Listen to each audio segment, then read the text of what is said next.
ಎಲ್ರಿಗೂ ನಮಸ್ಕಾರ. ನೋಡಿ, ಇವತ್ತು ಬೆಳಿಗ್ಗೆ ಒಂದು ಸಾರಿ ಬಂದು ಓಪನ್ ಮಾಡಿದೆ ಆಯಿತಾ ಬಾಗಿಲು, ಅಂದರೆ ಮೇಲ್ಮುಚ್ಚಳ. ಯಾಕಂದರೆ ನಾನು ದಿನಾಲು ಬಂದು ನೋಡ್ತೇನೆ, ಖಾಲಿ ಮೇಲ್ಮುಚ್ಚಳ ಮಾತ್ರ ಓಪನ್ ಮಾಡಿ ನೋಡೋದು, ಮತ್ತು ಹಾಕಿ ಬಿಡ್ತೇನೆ. ಬೆಳಿಗ್ಗೆ ಹೀಗೆ ಇತ್ತು, ಎಲ್ಲರೂ ಮೇಲೇ ಕೂತ್ಕೊಂಡಿದ್ರು. ಮತ್ತು ಈಗ 3 ಈಗ ಸಹ ಹೀಗಲೇ ಕೂತ್ಕೊಂಡಿವಿ. ಎಂತಂತ ನನಗೆ ಗೊತ್ತಿಲ್ಲ, ಇದು ಯಾವುದಕ್ಕೆ ಕೂತ್ಕೊಂಡಿದ್ದಂತ ಗೊತ್ತಿಲ್ಲ.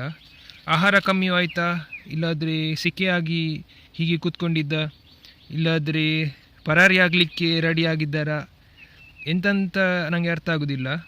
ನೋಡಿ, ಎಲ್ಲರೂ ಅಂದರೆ ಅವರು ರೆಕ್ಕೆ ಬಡಿತ ಮೇಲೆ ಕೂತ್ಕೊಂಡಿವೆ. ಕೆಲವು ಮಾತ್ರ, ಬೇರೆ ಯಾರು ಅಂದರೆ ತುಂಬ ಅಲ್ಲ. ಮೇ ಬಿ ಅವರಿಗೆ ಸೆಕೆ ಆಗಿದೆ, ಹಾಗಾಗಿ ಹೀಗೆ ಕೂತ್ಕೊಂಡಿದ್ದ ಅಂತ.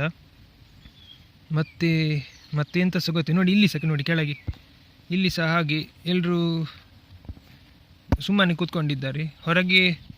ಹೊರಗೆ ಯಾರು ಸಹ ಹೋಗ್ತಾ ಇಲ್ಲ. ಇದು ಯಾವ ಸೂಚನೆ ಅಂತ ನನಗೆ ಅರ್ಥ ಆಗೋದಿಲ್ಲ. ನೋಡುವ ಏನಾಗ್ತದೆ ಅಂತ. ಈಗೇನೆ ಇಟ್ಟು ಬಿಡ್ತೀನಿ, ಹೋಯ್ತು ರಾಣಿ ಗೇಟ್ ಹಾಕಿ ಬಿಡ್ತೇನೆ. ಅಂದರೆ ಒಂದು ವೇಳೆ ಓಡುವ ಚಾನ್ಸಸ್ ಇದ್ದರೆ ಅದು ಒಂದೇ ಲಾಸ್ಟಿಗೆ ನಾವು ಕನ್ಕ್ಲೂಷನ್ ಮಾಡೋದು, ಅಂದರೆ ಓಡ್ತವೆ ಅಂತ. ಏನಾದರೂ ಆಗಲಿ, ನಾನು ರಾಣಿ ಗೇಟ್ ಹಾಕ್ತೀನಿ ಈಗ. ಮತ್ತು ಇದರ ಬಗ್ಗೆ ಏನಂತ ನಾನು ಅಪ್ಡೇಟ್ ಕೊಡ್ತೇನೆ. ಒಂದು ವೇಳೆ ಏನೂ ಇಲ್ಲ ಆದರೆ ಸುಮ್ಮನೆ ಸೆಕೆ ಆಗಿದೆ ಅಂತ ಕೂತ್ಕೊಂಡಿದ್ದ ಅಂತ. ಆಯಿತು, ಸೂಪರ್ ಫ್ರೇಮ್ ಕೊಟ್ಟಿದೆ ಆಯಿತಾ.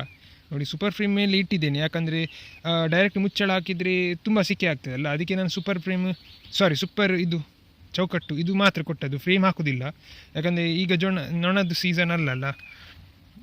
ನೋಡುವ ಏನಾಗ್ತದೆ ಅಂತ. ನಾನು ನಿಮ್ಮನ್ನು ಇನ್ನೊಂದು ವೀಡಿಯೋದಲ್ಲಿ ಸಿಗ್ತೇನೆ. ಆಯಿತು, ಧನ್ಯವಾದ.